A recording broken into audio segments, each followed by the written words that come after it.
एक छोटे से गांव के किनारे एक पुराना सा घर था। उस घर में एक यतीम लड़का हमजा अपनी छोटी बहन आयशा के साथ रहता था। उनके वालिदैन कई साल पहले इस दुनिया से जा चुके थे। अब उनकी जिंदगी में सिर्फ एक दूसरे का सहारा था। हमजा दिन भर मेहनत मजदूरी करता और आयशा घर संभालती। गुर्बत थी मगर दिलों में मोहब्बत बेहद थी। एक दिन हमजा थका हारा घर वापस आया।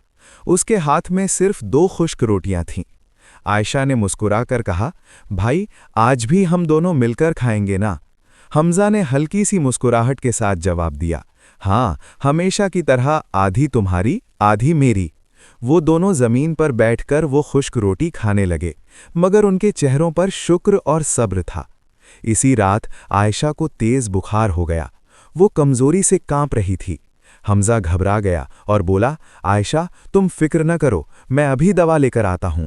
मगर उसके पास 1 रुपया भी नहीं था। वो अंधेरी रात में गांव की गलियों में निकल पड़ा। वो हर दरवाजे पर दस्तक देता, बराहे मेहरबानी मेरी बहन बीमार है, कुछ मदद कर दें। मगर हर तरफ से इनकार मिला। किसी ने दरवाज़ा न खोला, किसी ने बात न सुनी। मायूस होकर वो एक मस्जिद के बाहर बैठ गया। उसकी आंखों में आंसू थे।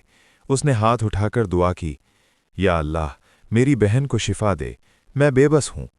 इसी वक्त एक बूढ़ा शख्स वहां आया। उसने हमजा को रोते हुए देखा। वो करीब आया और नरमी से पूछा, बेटा क्यों रो रहे हो? हमजा ने सारी बात बता दी। बूढ़े शख्स के चेहरे पर रहम आ गया। उसने अपनी जेब से कुछ पैसे निकाले और कहा, ये लो, फौरन जाकर दवा ले आओ। हमजा ने हैरत से उसकी तरफ देखा। बाबा जी, अल्लाह आपको जज़ा दे। वो दौड़ता हुआ दवा ले आया, आयशा को दवा दी और उसके पास बैठ गया। रात भर वो जागता रहा और अपनी बहन के माथे पर पानी की पट्टियां रखता रहा। सुबह हुई तो आयशा का बुखार कम हो चुका था। उसने आंखें खोलकर कहा, भाई आपने मेरी बहुत खिदमत की। हमजा की आंखों में खुशी के आंसू आ गए। तुम ठीक हो जाओ, बस यही मेरी खुशी है। चंद दिनों बाद आयशा मुकम्मल ठीक हो गई। अब वो दोनों पहले से भी ज्यादा मजबूत हो गए थे। एक दिन हमजा को शहर में एक काम मिल गया। वो मेहनत करता गया और आहिस्ता आहिस्ता उसकी हालत बेहतर होने लगी। कुछ महीनों बाद उन्होंने एक छोटा सा नया घर बना लिया। अब उनकी जिंदगी में सुकून आने लगा था।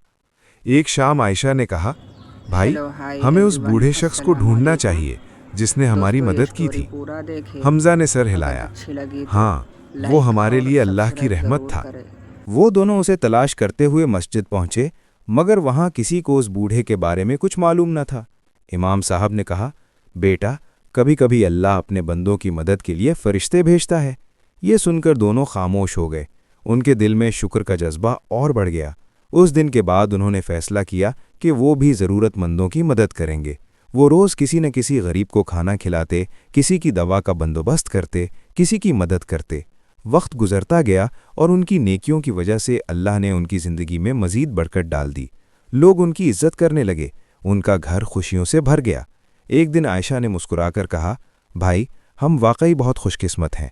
हमजा ने आसमान की तरफ देखते हुए कहा, ये सब अल्लाह का करम है और सब्र का सिला। जो सब्र करता है अल्लाह उसके लिए आसानियां पैदा करता है, और जो दूसरों की मदद करता है अल्लाह उसकी मदद ज़रूर करता है।